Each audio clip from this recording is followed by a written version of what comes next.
Welcome to the latest edition of Carpool Aftermarket with myself, Mark Field, and Alison Cook, Finance Director of Melksham Motor Spares. Hi Alison. Hi. How are you doing? I'm good, thank you. Are you enjoying the summer so far with all the lovely weather that we're having? I preferred my holiday in Mexico in March. That was much better. So tell me about Melksham Motor Spares. Then I came to the 50th. You did, yes. So we're over 50. We were established in '68. So we're established by Brian and Mary Mattock. Okay. And they started it up in Melksham in Church Street, delivering out from vans. Mary used to do the accounts, and Brian used to take the phone orders and go out in a van delivering parts. So yes, that was back in 1968 that started. And when did you get involved in the business? So I started knowing the company in the 90s because I was in their accounts office. Right. So I had a good relationship with Mary. We used to go in and do the payroll. My accountant's firm back then was Ramblin' Payne that I worked for. So we built up the connections with Melksham Motor Spares because they were a client, done payroll, their VAT. Yeah. So I worked really closely with Mary for a number of years in the 90s, and I really liked the company, family values, knew all the staff because we used to go back and do an audit back then, so I was kind of a trainee in that process, and built a really good relationship with them. So you didn't actually Work for them. for the motor factor straight away then, so to speak? No, so I have accounts, always enjoyed maths, I had an accounts background. I kind of worked hard. I went to college and done a BTEC in business and finance, and at 18 I applied for a job at Ramblin' Payne as an accounts technician, and that's where my journey started really, and that's how my connection with motor spares started. So so they had a different setup back then. So Brian and Mary was still heavily involved. Phil was general manager, who is now our MD. Yeah. And then unfortunately the company, I say we, I wasn't part of it then, but the company expanded fast, probably too fast. Okay. They went to Frome, and then shortly after they expanded to another depot, and it was all a bit too quick and things didn't get consolidated before moving Right. on. Was that the nature of the fact that, was it an overexcitement on growth, or was it just a case of the market was just so buoyant at the time? And I think back then there was opportunities that were looked at and thought that you couldn't resist them, and went for them, and actually going to Swindon was kind of the catastrophic. It was a big mistake because there was so much more competition back there. Right, okay. Whereas Melksham, they had the established customer database. Swindon was completely different. So by the time I joined or was approached in 2001, the company was in a bit of a hole at that point. So at that point, Phil took over.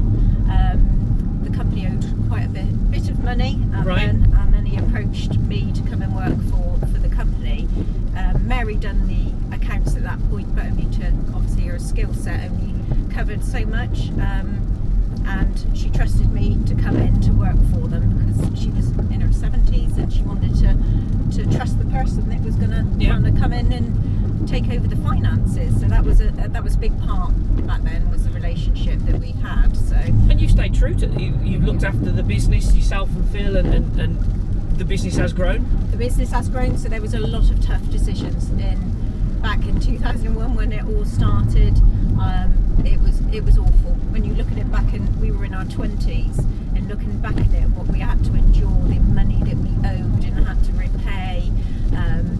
We had to lay off a load of staff to get us back to a point of break even. Right.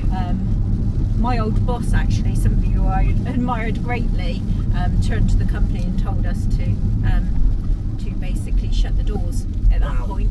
We were 2 months from going bust. And is that one of those things where you because everyone has a story, and that's one of the things we do on the Carpool is to sort of uncover people's stories, but people don't.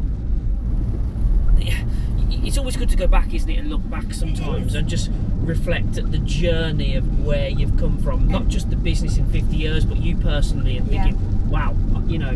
Definitely, and we use that a lot now. So with the tough times, the feeling sick driving to work, the worry of everybody's mortgages on your shoulders at that time in our 20s was something that not many people have that to go through, but the belief that Brian and Mary had in us that we could turn things around.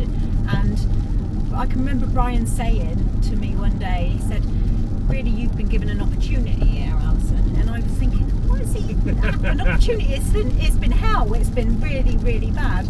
But on reflection now, if we didn't make those choices at that time, if I didn't make the choice to switch to Melksham Motor Spares, I wouldn't be where I am, and I wouldn't have had the life experience in work that I've had to this day.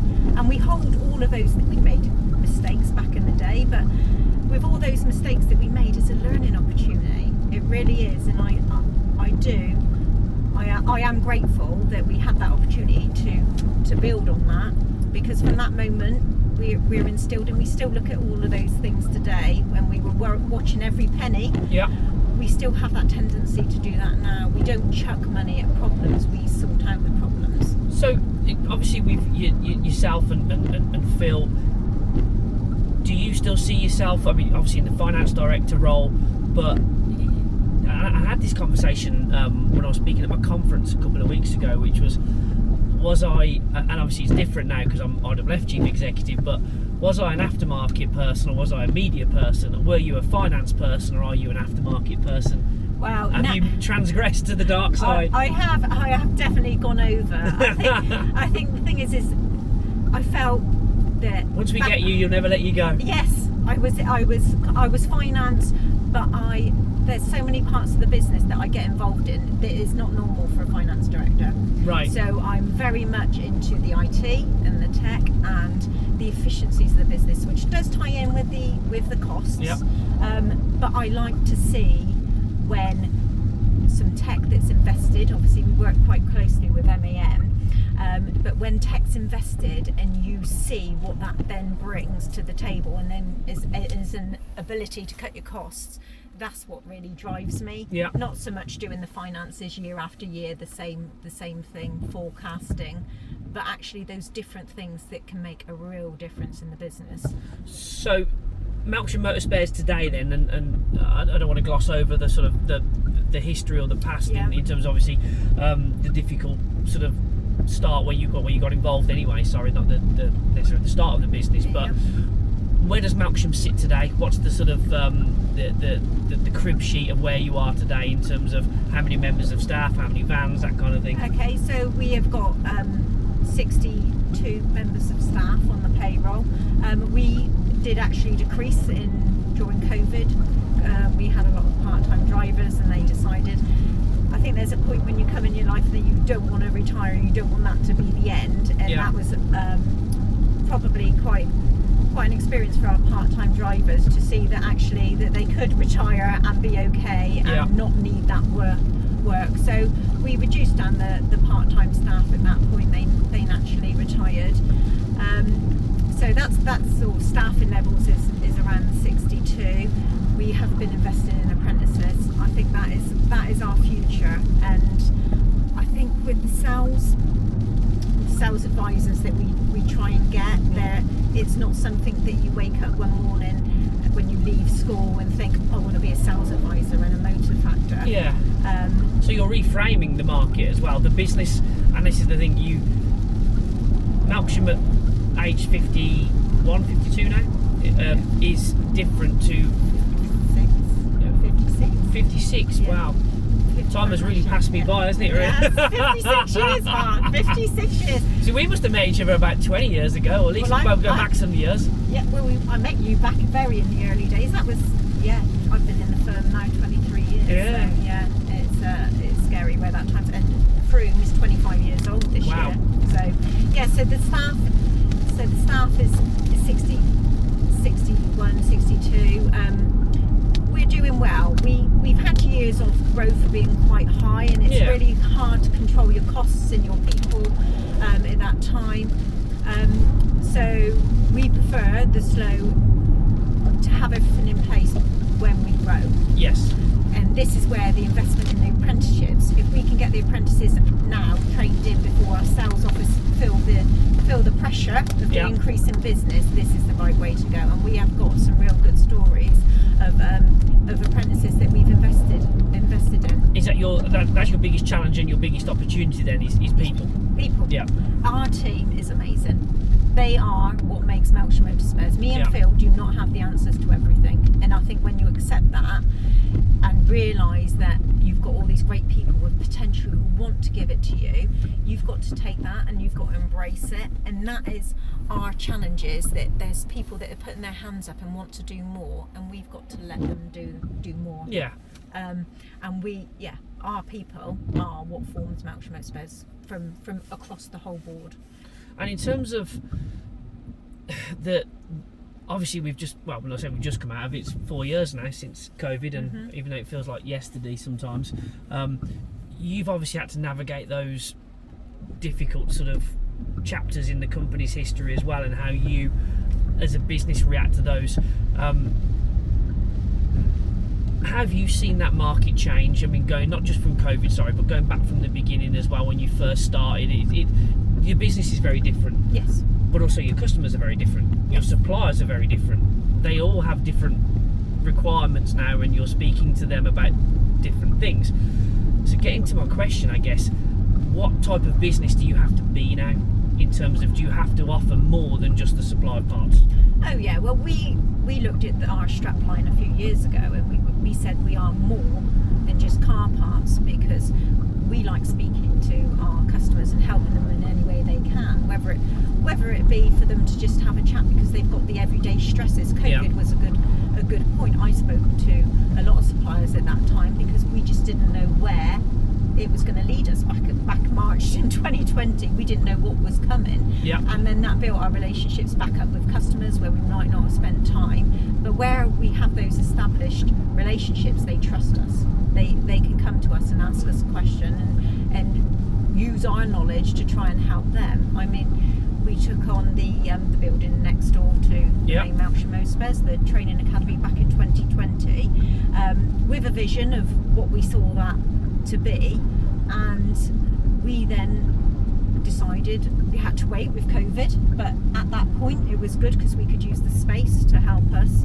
And then when we were ready, we launched the training academy, because we knew we had to invest in that to help our customers to be more than just car parts, to see what their challenges were with training staff, to being able to let staff go off site, to be able to train up, to go miles and miles away is quite a challenge for them to do, but to actually, for a mechanic to come out for the day to do some training and then go back home to their families at night is really important these days. They don't want to go and stay overnight. Getting the work-life balance at the moment is very difficult, because you want to put your time fully into working for the future. However, you don't want to missing out on the family life at home, because that does go. We've spoke about this before, Mark, about when you're busy working, what's important in life, and not missing those moments with young families, and getting to an age where you think, I should have spent more time with them. And I mean, we talk about my children, don't we, and we talked about your children earlier on, about how much they've grown, and all of a sudden it's like, wow, blimey, they're 18. I remember coming to the business, and your youngest was 6 baby, you know. Baby, yeah. So now she's 10. I know. And that's the thing, isn't it? Really, you look at it and you think, for young people, you're excited, but there's a lot of. I'll say about my daughter, I'm nervously excited, because there's a lot of opportunities and a lot of challenges for young people. And again, if, like, believing in the industry that I do, I think we can offer quite a nice safe harbour and a nice career for people. We can, and I think there's children out there that don't want to do the university route. They want to just work, but they don't know what they want to do working. And then so they can go to a supermarket or a fast food place to earn some money, or they could come. And what we had is a young 18-year-old come, and he's excelled. He started off in the shop. He's on the sales advisor, so he's doing so well. We have another guy in the warehouse. He's doing really well. He didn't really know. He knew he didn't want to do further education. Didn't really know what to do, but he's excelling at the work that he's doing. And this is what we need to get out there to the younger generation. If you don't want to do further studies, if you want to come into a different pathway, the Motor Factor has so many different areas that you can do that. You can engage with customers, you can get involved in the IT, you can look at, there's HR elements that you can look at, there's accounting routes that you can do, the warehouse, there is driving, there are so many different opportunities. That's one of the things I'm looking at in terms of the reframe. So in terms of our industry and how we go out to market with it is it's massively important, because there's such a you're not going to wake up and go, I want to work in a motor factor. I'm not going to be, leave school and go, I want to work in a motor factor necessarily. But again, it's how you reframe that and say, well, actually, we are such a dominant provider of mobility in the UK. So the aftermarket represents 2/3 of all mobility service needs and things like that. So you can be at the forefront of that. Yes. I mean, Melksham in terms of Melksham Motorspares must be a very big contributor to the local economy. Yes. You employ people, you're invested in the community, and I think that you've developed in that respect as well. So for yourself working at Melksham, I guess my question is, one of the questions is, what has kept you at the business for so long? And I'm assuming the answer is going to be the people. Exactly. The customers, the suppliers and everything else. Yes, building those relationships, networking with people. I don't spend enough time doing it. You're always doing it, but yes, definitely the people, the type of work I do, because I have a varied role, and this is where looking at the younger generation now, I came in doing accounts. I now do a varied job role, which our company allows us to do. We like looking at what people can offer and thinking for our future visions, will anything fit that skill set that they have, or that enthusiasm to do that certain role. So I think the people, definitely the people. I can't see myself anywhere else. And my background, my family have always been workers. My granddad was a milkman and he worked till his 80s. My mum is 79, she still works. I have been brought up that you work. Good work ethic, for life. Good work ethic, work for life, but also enjoy what you're doing. I have always enjoyed my job and got satisfaction out of it, and that, I think, for the younger generation is what they need to understand. It's not so much about earning the wedge. It is about, you spend so much time with these people, you spend so much time of your life at a workplace, you want it to be the right workplace. And you want to enjoy it, and I have a big thing about enjoyment. My dad was a painter and decorator, and before he got Parkinson's, he'd worked for 45 years, 7 days a week. He enjoyed it. Yes. He enjoyed what he did, and that to me was just a great work ethic. And it didn't matter whether he was a, nuclear physicist or whatever. It was kind of like, actually he enjoyed getting up and going to work and providing for us, and that it's interesting, because whilst you look at it and think, I'm always doubting myself in terms of, well, my kids are on the devices too much, and am I present but not involved? But actually, if I can teach them anything, it's a good work ethic. Yes, good work ethic. And I look at my future. I'm reaching a milestone next year, and I look at what that brings. Can I get this one? Can I get this number right? Does it have a 5 in it? It does have a 5 in it. So I might be able to get one number right today. Yes. So I don't ever see myself wanting to not use my brain at work. Yes. And Mary, the founder, she worked. Yeah. She worked for her whole life, but doing what she enjoyed and taking the positives out of every day.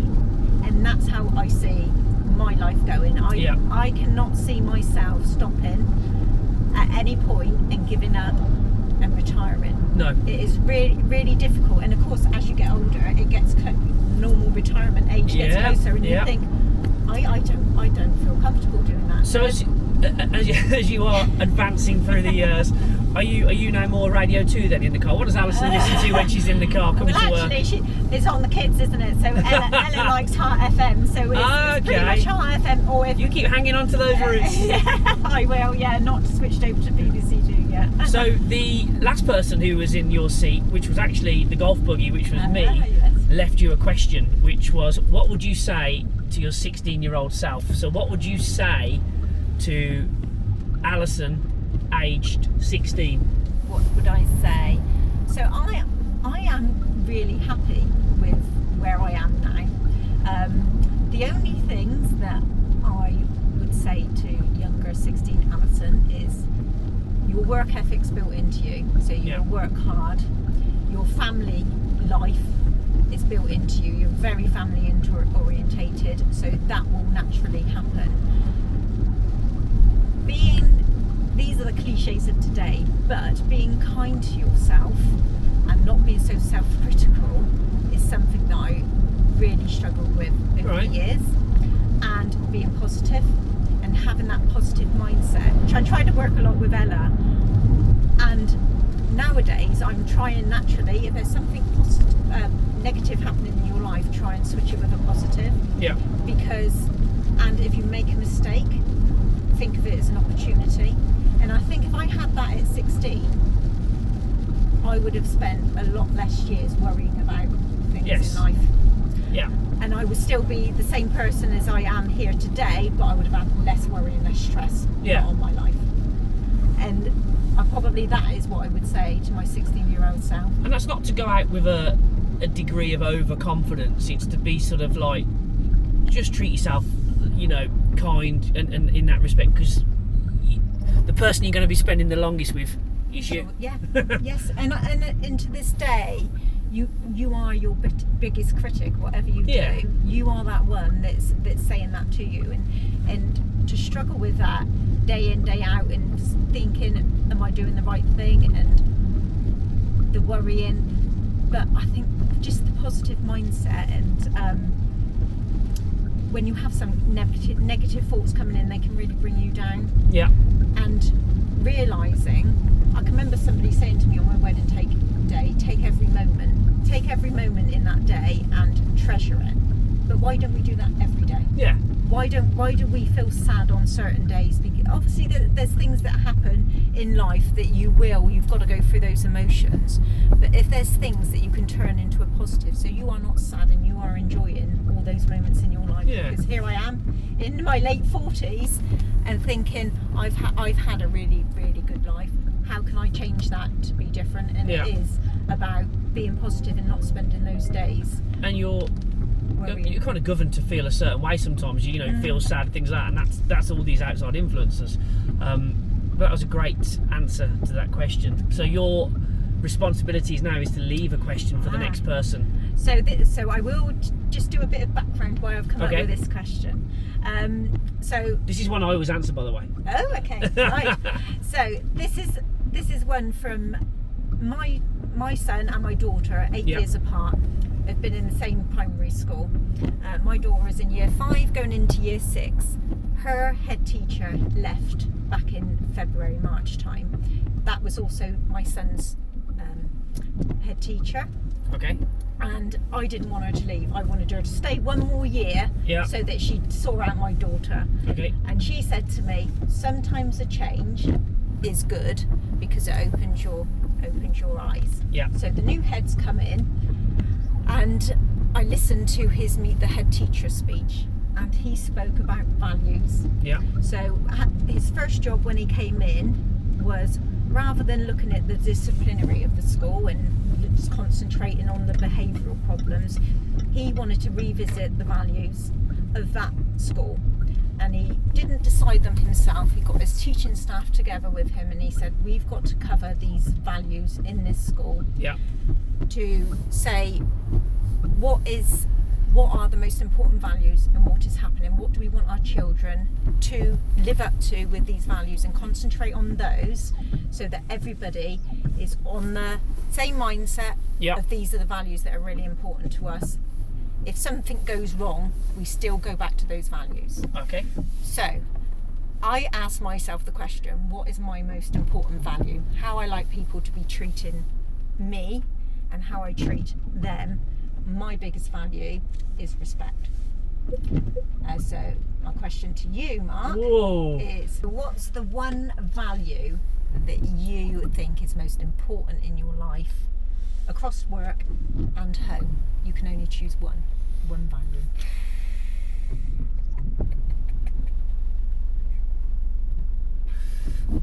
Is character a value?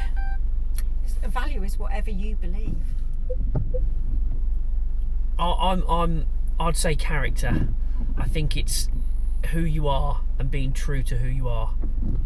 That is really important to me.